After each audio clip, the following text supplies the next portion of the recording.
Le chômage est en baisse, une baisse significative selon les chiffres du mois de septembre. Moins 0,7%, c'est le plus fort recul depuis le début du quinquennat et même depuis novembre 2007.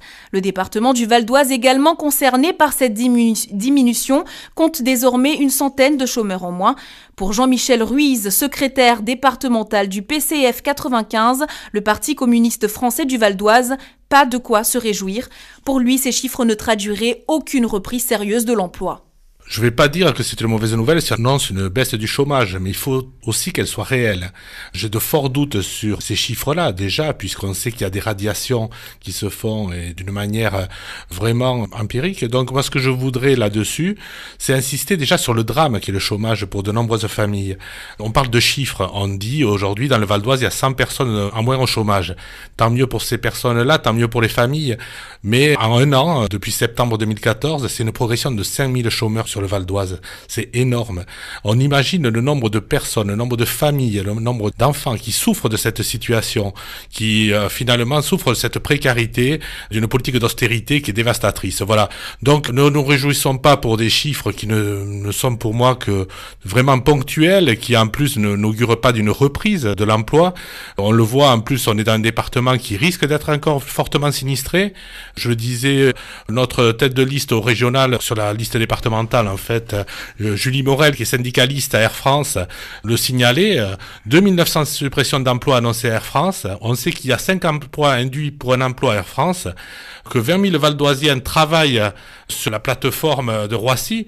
On imagine qu'il y aura des retombées énormes avec ces suppressions de postes sur des Valdoisiens, c'est-à-dire de nouvelles familles qui vont souffrir, de nouvelles personnes qui vont se trouver au chômage dans une situation catastrophique.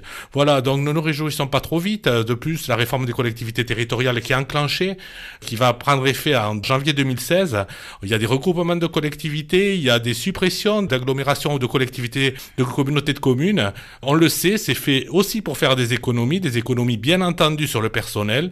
Tous ceux qui ne sont pas fonctionnaires, des gens qui sont contractuels vont se trouver là aussi dans une situation instable. Alors attention à ces chiffres-là, il n'y a pas de vraie reprise puisqu'il n'y a pas une vraie politique qui permette de reprendre finalement la main sur l'emploi.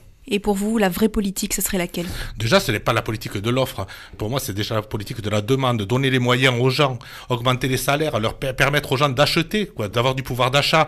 Aujourd'hui, c'est tout le contraire qui se fait. On le voit bien. Je parlais d'Air France tout à l'heure, quand le DRH d'Air France dit voilà, moi, ce que je propose, c'est pour les gens qui travaillent à Air France, s'ils continuent à travailler le même nombre d'heures, ils gagneront moins.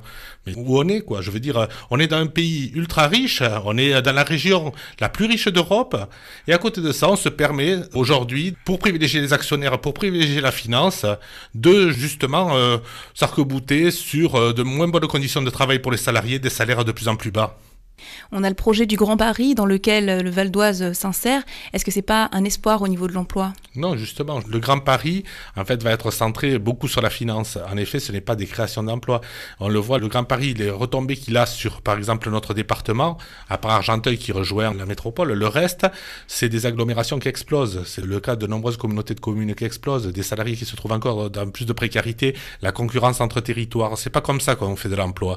Voilà. Donc, aujourd'hui, le gouvernement, plutôt que de privilégier, comme je l'ai dit, la finance les plus riches, en leur donnant de l'argent sans regarder, je pense au CICE, Air France a bénéficié de plus de 130 millions de CICE et supprime 2900 emplois. Combien d'entreprises du Val d'Oise ont touché des millions et des millions de CICE? J'ai demandé d'ailleurs au préfet qu'il me donne le nom de ces entreprises pour qu'on vérifie que cet argent est bien employé à l'emploi et à la formation, mais il n'a pas voulu me les donner au nom du secret de l'imposition. Je trouve ça scandaleux parce que c'est de l'argent qui est donné par l'État pour créer de l'emploi, pour créer de la formation. Et là, les entreprises ne s'en servent vraiment que pour favoriser la financiarisation. Voilà, tout ça, ça me scandalise. C'est quelque chose qu'il faut remettre en cause. On va se battre pendant les élections régionales pour porter une autre politique, une politique créatrice d'emplois, même au niveau régional. Nous, on propose 200 000 emplois. C'est pas un chiffre qu'on balance au hasard. On a de quoi financer. Il y a de quoi créer ces emplois-là. Donc, c'est ce qu'on portera pendant la campagne. On aura l'occasion de le dire et de le redire. Et j'informe que dans le cadre des élections régionales de décembre, la tête de liste du Front de gauche, Julie Morel, syndicaliste CGT chez Air France, sera l'invitée de José Guérin dans Place Publique.